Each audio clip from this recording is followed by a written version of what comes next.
Hello everyone, my name is Diego Alfonso and one of your hosts with the Florida Aviation Network. Broadcasting live and in the clear from the Florida Air Museum at the Sun and Fun Complex in Lakeland, Florida, during the 40th Annual Sun and Fun Fly-In and Exposition. Today, our guest is Mr. Robb Williams. Robb, welcome to the show. Hey Diego, nice to be here. Thanks. Nice to be here. Robb, I understand that your position within the museum is the Aerospace Discovery Center Educational Program Manager, correct? Yes, sir, that's correct. All right, and we're really interested to get into that topic. However, what I would like to ask you first is, why don't you give us a little bit of a background, of your background in aviation? In other words, where did this come from? Sure, absolutely. Well, I grew up in an aviation-related family. My father was an airline pilot. My mother was a flight attendant, so I was always around it. Dad retired after 30 years from Delta. I happened to take a different path, and I went on teaching, and I was coaching football one day, and I saw some 727s landing at St. Pete International. I said, you know what? I better see what this is all about before I'm too old. And went on the path to flight school. Was very blessed, got hired on to fly 1900s. From there, I went on and I flew CRJs, and then I went on to fly 737s. So I retired recently off 737s. Decided I wanted to be home more often and have to know what a regular schedule was like. And while I was there, I was also very lucky, and I, with my educational background, they had me run the entire training department for our airline. So we helped open up airlines around the world, and I did all the training for the pilots, flight attendants, mechanics, flight operations personnel there. So it's a perfect blend for me to go ahead and use some of my talents from my teaching side and my pilot side to come here and benefit the educational process at Sun and Fun and the Aerospace Center for Excellence. So you were also a flight instructor, I would assume? No, sir. I was never a flight instructor, actually. Never flight instructor. I was an ATGI, but not a flight instructor. Oh, okay. Yeah. Well, but anyway, you've been around the training world. Correct. Enough so that you can fit right into this. Absolutely. So why don't you just go ahead and tell us a little bit about how this program came about? Let's start from the beginning. Okay, well, when I was hired on by Lights and the board, they said they wanted to make the museum here into more of a hands-on educational learning experience. So keeping with the Florida Air Museum being the official air museum of the state of Florida, we're also making it into the Aerospace Discovery at Florida Air Museum. So what we've done here is we've managed to honor the past and inspire the future here. So we have an entire wall we've redone with a history of the timeline of the state of Florida and aviation events that have happened in the state of Florida, as well as commercial aviation that's happened in the state of Florida, military aviation that's happened in the state of Florida. We're very fortunate to have the Howard Hughes exhibit on loan to us from the Hughes Corporation. We made a wonderful display of that, acknowledging the Hughes Corporation and how Howard Hughes' aviation history has come about here. In addition to that, we've got a wonderful exhibit here from Howie Keefe's family on racing exhibit. And something I'm very proud of is what I consider our Discovery Center. So we come on to a hands-on interactive Discovery Center where we have flight instruments that are cut away so people can actually pick them up and look and see what's inside of there, see the tumblers, see the gyros. We have fixed pitch versus variable pitch propeller demonstrations so you can physically see what happens to the angle of attack at different stages of the blade. And then also something recently, we have an innovations in propulsion exhibit.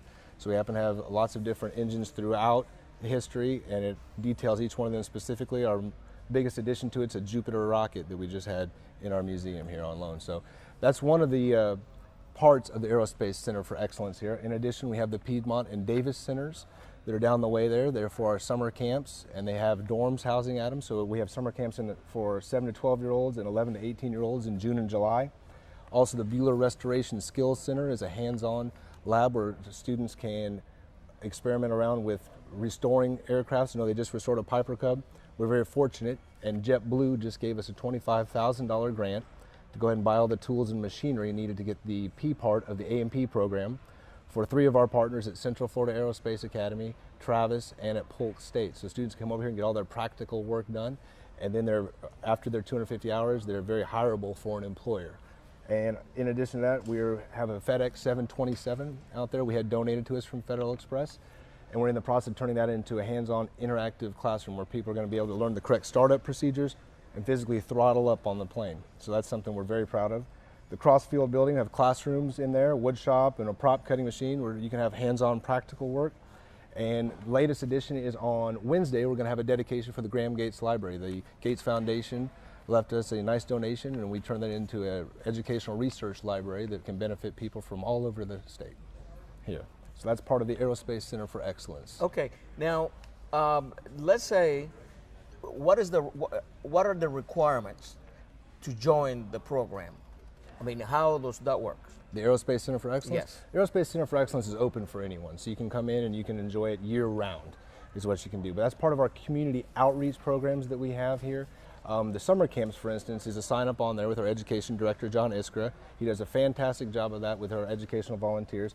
There are 2 of them in the summertime. We have STEMtastics for 7 to 12-year-olds and Destination Aviation for 11 to 18-year-olds, and that's for June and July. In addition to that, we have a fly-in called Wings and Things, and that's in October, and it involves aviation activities such as rocket launching, chances for scouts to earn scouting badges, glider building, wind tunnel simulation, and team building activities relating into more of a initial start into crew resource management. In addition, we have Classroom to the Sky. When the teachers get back in school here, we take teachers from around Polk County. They can sign up, and we put them through a ground school, and then they get to get up in an airplane for the day. It could be their first flight. Sometimes it's a little interesting to see the dynamics that work there when they have a 16-year-old that might even be in their class that's flying them in the sky for the first time. So that's something we want to get the students really enthused about aerospace activities. We want to get the teachers really enthused about aerospace activities, so Sun and Fun can be the center of all of that that's going on here. Good. So now I heard that you mentioned that, because my background too, besides being a pilot, flight instructor and all that, I'm also a mechanic. Right. And I'm kind of interested. I guess you mentioned you had a mechanics program, so to speak, where the students can learn about the mechanics of different engines and stuff like that. Tell me a little bit about that. Yes, sir. That's what happens with the A&P part of the A&P license. We just had a $25,000 grant from JetBlue, so we can buy all the tools and machinery that we need. And that's something where students from CFA, Travis, and Polk State can come here. Actually, students at CFA can get dual enrollment classes at Polk State and at Travis. So it's all through the enrollment process, and it's a class they can take. And so when they're in high school here, they can be earning college credits, and also they can also be earning their way onto an A&P license at the same time. And they will do like a hands-on type thing? Yes, sir. Working on engines and, absolutely, and airframes and everything else? Correct. Okay, so now let's talk a little bit about the future. Where do you see this program going in the future? Well, in the future, what I see is positive things all across the board here. We're really focusing on community outreach, and so right now at our community outreach, we have people doing school visits coming out. We want to get more out in the community, let people know all the benefits of aerospace education and what you can have with that. Civic organizations, youth groups, we have highly qualified docent staff that'll be more than happy when people come in here for a tour to teach them all about, or if we can go out there in the community. Right now, we have our Sun and Fun ambassador, Robb, going out visiting 7 schools during Sun and Fun, speaking to them about the benefits of an aerospace education in addition to his You Can Do It tour. So letting people out there in the community know what's happening back here. The Aerospace Educators Workshop is happening on Saturday here, and that's where we have probably about 100 teachers over at Central Florida Aerospace Academy attending sessions all day long, and they can get continuing ed credits for that. And out here on Wednesday in the pavilion, Wednesday is a huge day here at Sun and Fun for as far as the future, what it holds.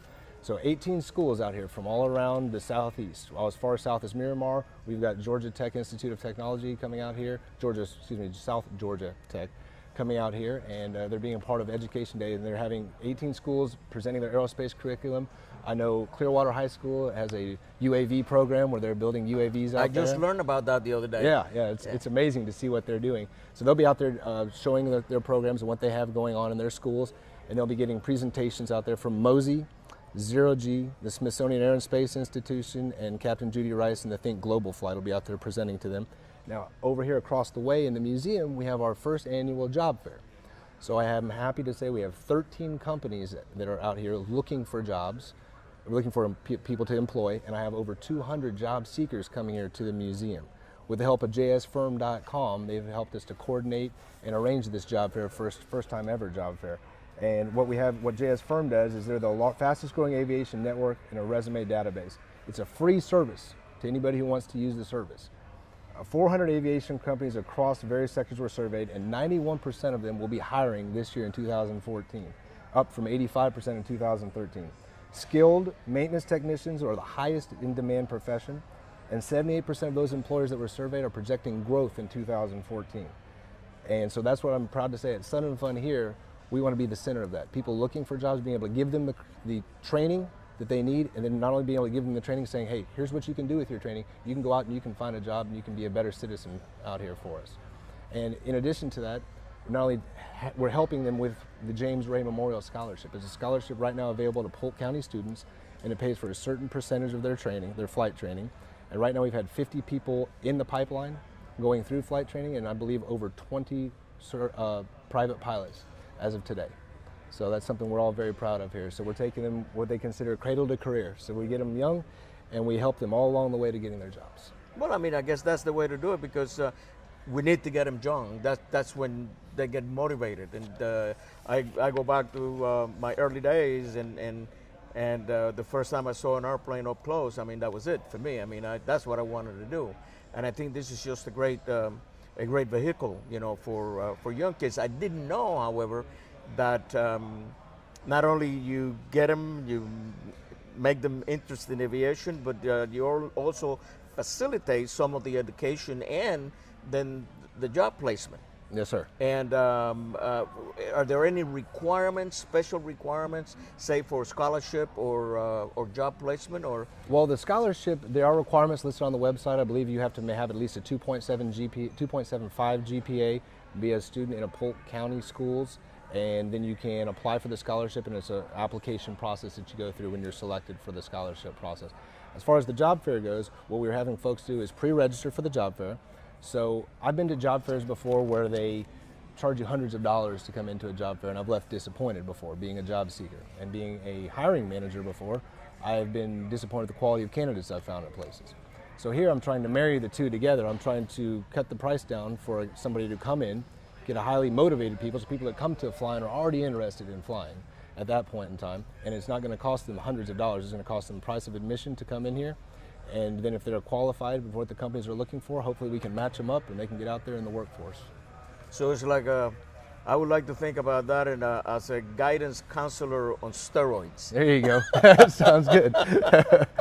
Because I mean, you got it all. I mean, you can really guide them through the whole process with no problem whatsoever. Absolutely. So is there anything that you would like to tell our audience today about the Aerospace Discovery Center before we get off the air? Yes, sir. Well, the Aerospace Discovery at Florida Air Museum is going to have their sneak preview, if you will, for members of the Florida Air Museum in May, and then we're going to have the grand opening of Aerospace Discovery at the Florida Air Museum in August.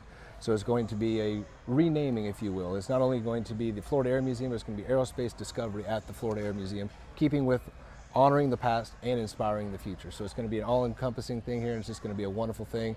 I'm just happy to be a part of it, and I'm just thankful to have you guys here today. And is any message that you would like to put out in order for the community or even industry or whoever that will help the process? Absolutely. If you're looking to find a qualified aerospace professional, or if you're an aerospace professional looking for a job, Sun and Fun is the place to come to, because we can take you from cradle to career, and we can make you that qualified aerospace professional to get out there in the workforce and make a better tomorrow. Rob, we're so glad Yes, sir. that you were able to come here today, and we're so glad that you have taken this enterprise, you know, especially when it comes to helping kids. And we really, really appreciate that. Yes, sir. I'm thankful. I'm happy to have you guys here. Thanks. Thank you for joining us. My name is Diego Alfonso with the Florida Aviation Network, and we'll see you very soon.